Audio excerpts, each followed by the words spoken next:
기량에 비해 멘탈 이슈 등 여러 문제로 시장에서 대우가 좋지 않던 크리스찬 우드가 결국 레이커스 유니폼을 입게 되었습니다. 오늘 오전 레이커스는 크리스찬 우드 영입을 공식 발표했는데요. 연봉 규모는 예상대로 2년의 미니멈 계약입니다. 앤서니 데이비스의 풀타임 출전을 기대할 수 없는 레이커스 입장에서는 선발로도 뛸 수 있는 우드가 전력에 도움이 될 것으로 예상 중이죠. 한편 우드의 계약이 늦어진 데에는 라커룸 이슈도 있었겠지만 빅마켓 팀에서 기량을 보여준 뒤 대형 계약을 노리려는 이유로 보여집니다. 이런 추론이 가능한 데에는 특정 선수가 빅마켓 팀에 저연봉으로 합류한 뒤 쇼케이스를 거쳐 자신의 가치를 다시 증명한 사례가 많기 때문입니다. 아무래도 빅마켓 팀이 언론이나 팬들의 관심을 많이 받는 것은 당연하고 같은 플레이를 해도 더 주목받을 가능성이 높기 때문이죠.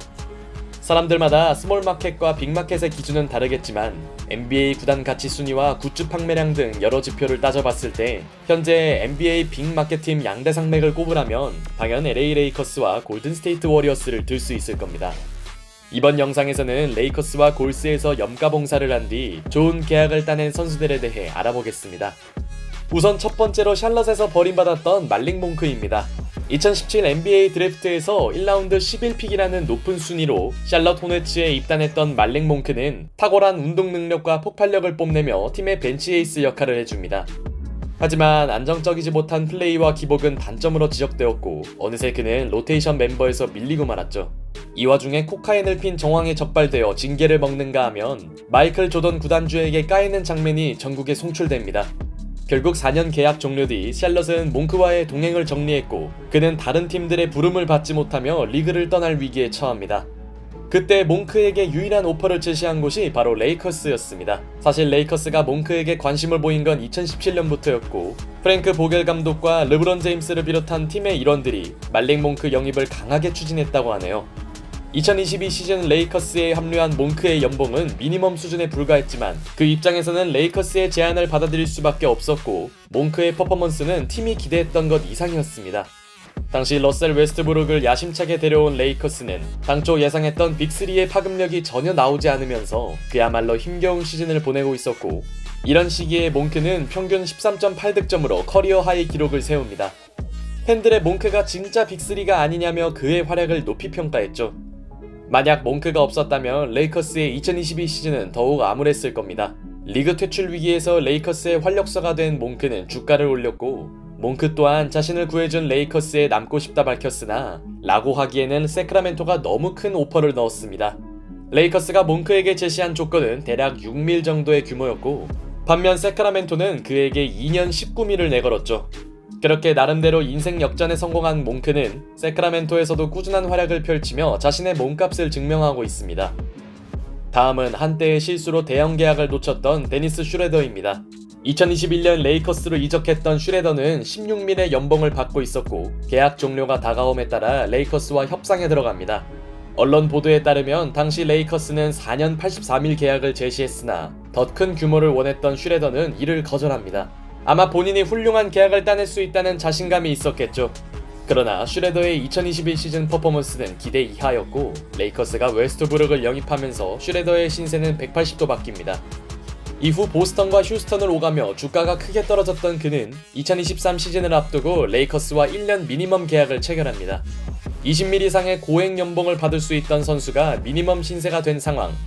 매우 처량해질 수 있는 순간이었으나 슈레더의 활약은 괜찮았습니다. 50경기에 선발로 나와 평균 12.6득점, 4.5어시를 기록하는 mo습은 미니멈을 받는 선수라고 보기 힘든 퍼포먼스였고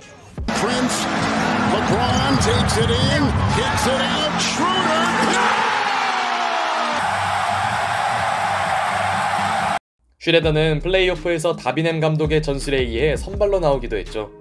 종합적으로 그는 자신이 미니멈 이상의 가치가 있음을 증명했고 결국 이번 오프시즌 토론토와 2년 26밀 풀보장 계약을 체결합니다.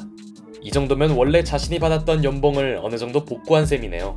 가드진을 보강하려던 레이커스와 쇼케이스를 하려던 슈레더의 목적은 동시에 이뤄졌고 마침 토론토가 프레드 밴블릿을 놓친 시점이기에 슈레더의 플레잉 타임은 어느 정도 보장될 전망입니다.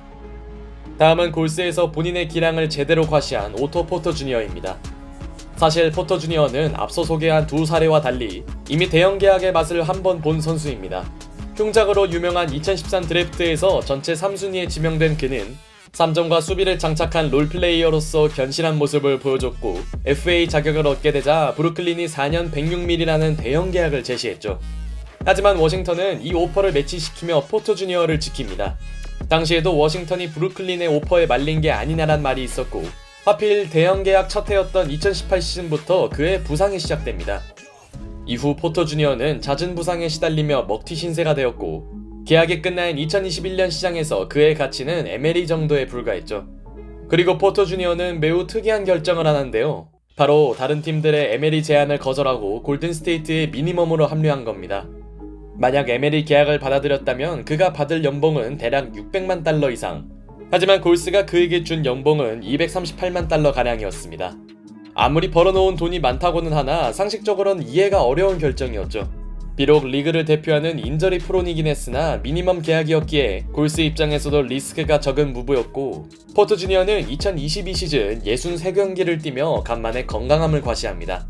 드레이먼드 그린의 백업으로서 비교잉 자원의 진가를 보여주는 한편 크리스마스에 열린 피닉스와의 빅매치에서는 4쿼터에만 무려 13점을 쓸어 담으며 연봉 이상의 활약을 펼쳤죠. 그렇게 포터 주니어는 골스 우승에 큰 기여를 했고 건강한 자신이 아직도 경쟁력 있는 선수임을 증명합니다. 우승을 차지한 골스나 쇼케이스를 마친 포터 주니어 모두 만족했고 포터 주니어는 토론토와 2년 12밀 계약을 맺습니다. 전성기에 맺은 대형 계약에 비하면 여전히 적은 금액이긴 하나 그래도 점점 들어가는 나이를 감안하면 만족할 만한 수준이었죠. 다만 그는 토론토에서 단 8경기 출전에 그치며 골스가 보낸 첩자 취급을 받고 있습니다. 마지막으로 소개할 선수는 골스의 소금 역할을 해준 단테 디빈첸조입니다. 미러키에서 뛰며 챔피언 반지를 획득한 디빈첸조는 사각 트레이드를 통해 세크라멘토로 이적했고 제한적 FA 자격을 얻게 됩니다. 이때 세크라멘토는 그에 대한 별다른 오퍼를 넣지 않았고 이 틈에 골든스테이트가 디빈첸조와 2년 9밀 계약을 체결했죠. 이때도 팬들의 반응은 포터 주니어에 이어 쏠쏠한 영입이라는 평가가 많았고 실제로 디빈첸조는 어수선하던 지난 시즌 골든스테이트에서 훌륭한 허슬 플레이를 펼치며 돈값 이상을 해줬습니다. 디빈첸조가 없었다면 골스의 순위는 더 내려갔을 가능성이 컸죠.